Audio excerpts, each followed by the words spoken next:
have two questions. The first one is about sadness. About? Sadness. Is it the more important one? Of the two questions? Of the two questions, give me the best one first. Because if you give the less important one first, then your mind will be on the second question waiting. Okay, the other one.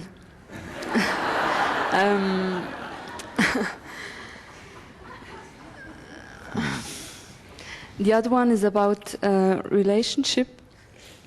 It's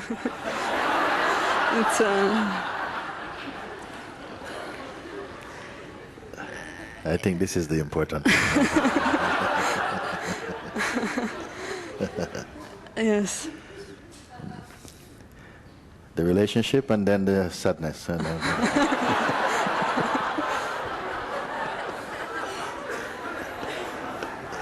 I'm only joking. It's about when I in relationship, when I feel near, when I feel very intimate to a person, and there comes a separation, or the person pushes me away. I totally freak out. Yes, yeah. And it's a feeling that it's like a autonomous reaction. It comes by itself. It's all right. Automatic reaction. Automatically, yes. Why they push you away?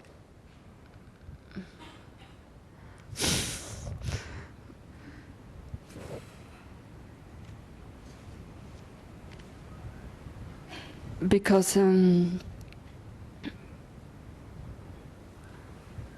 I want to catch. Yes.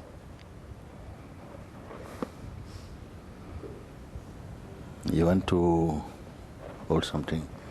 It's too much for another person. It's nice only for a short while.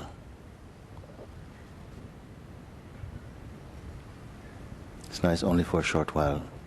If somebody who feel insecure, maybe they may like this. You need me, but after a while it's too much.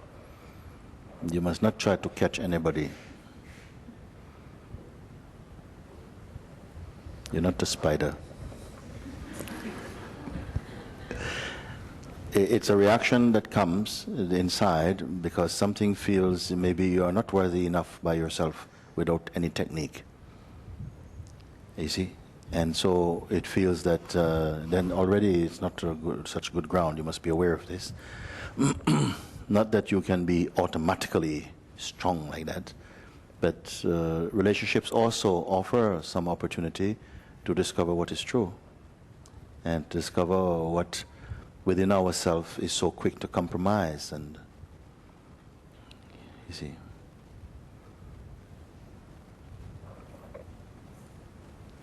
Yes, I can see, no? But it's still there.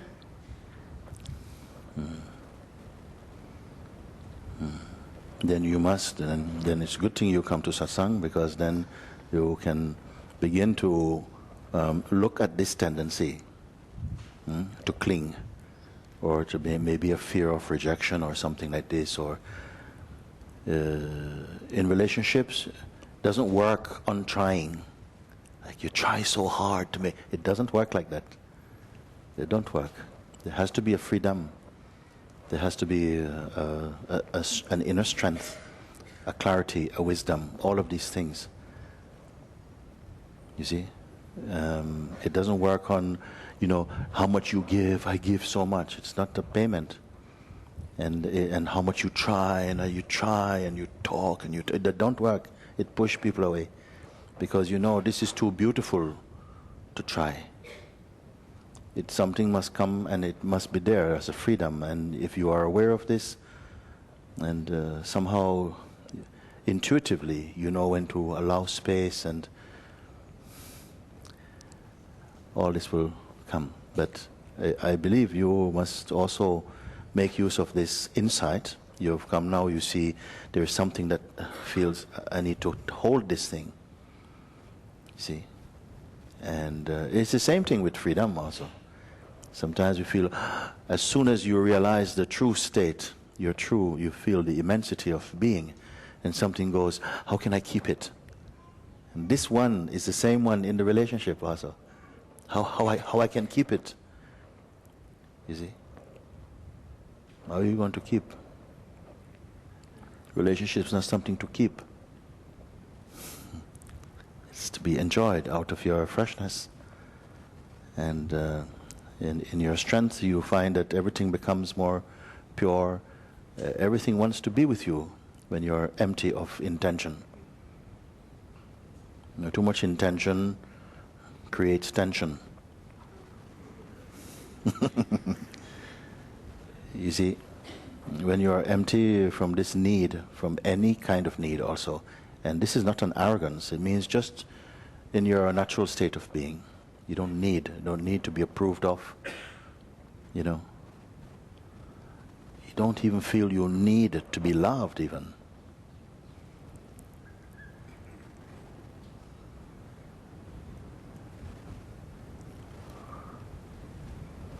Can you imagine such a thing? Of being in a place where you don't need to be loved even. It's a very quiet place. In this place, your love becomes very open, very broad, very beautiful, very strong.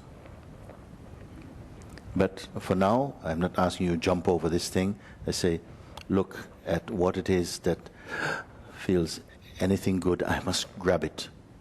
Just to look at that, and you know, who is doing this? You see, who needs this thing? And be very, very quiet with this kind of question. Just be very quiet. In fact, I'm going to ask you to do this exercise. Maybe tell me again tomorrow what happened. Just to look and feel this. Recreate that scenario in your mind and see what comes up and feels. If you're going to be abandoned or left or something is behaving like this, and take a look. You know, what are you afraid of? Push it to the extreme. Go to the extreme in your image and see what will be the worst, in the worst case, what is going to happen. How it's going to feel. You see, and see who suffers it. Who really is suffering it. But don't forget that you are also observing. So these three things. One is, what do you imagine is going to happen if your fear comes true? That you're going to be rejected. You cannot keep what you want to keep. And you feel pain. Already I look in your eyes, see something is going to leave you. Then you go and see what happens. So you are left now, abandoned. They don't want you. And then feel what comes up, but also be very present in the place where you are looking. And be at the same time with the feeling. See what happens. What are you afraid? You see? Like this. This is very intelligent work. Looking at it. And then somehow you feel maybe the whole feeling of the worst feelings that you imagine is going to happen. And then see actually who really is suffering it. If you can identify the one who is suffering it. Don't fall inside the story though, just look. Be very present that you are looking at this. But at the same time give it the best shot at really trying to see and look. You can do this with any feeling, any kind of thought, you can do it. Then you'll come to see what is functioning in your name and find out, is it really you, or is it just some kind of image that is a projection of your mind, and some space will come, and that space will be something very important to recover again, and not be afraid of this experience. Invite it even. Next time you invite the experience to come, throw the best punch, go to extreme. But I will only look at you only through my eyes only. Look, don't interfere, don't judge, don't interpret. See if you can do it. It's a skill that you will quickly develop because it's so, the fruits of your looking is so sweet. It will be sweeter than any relationship to discover your freedom. I'm free of this thing.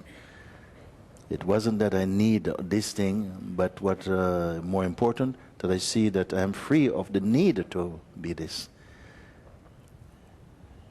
And amazingly, when that space is cleaned inside you, it's what a beautiful attraction also. People want to come, because even if you have some agenda in your mind, you see, that already you have an eye on someone, and then you start to get all your best firepower together to impress. But still, they will smell it. If they are a bit intuitive, they'll smell, this one is dangerous, no? She's going to hit me on the head and pull me inside, and I'm finished. But honestly, this is a good thing to do. Any sort of thing that you feel is keeping your mind or your attention trapped into a kind of scenario, you're afraid of it, then you start to protect.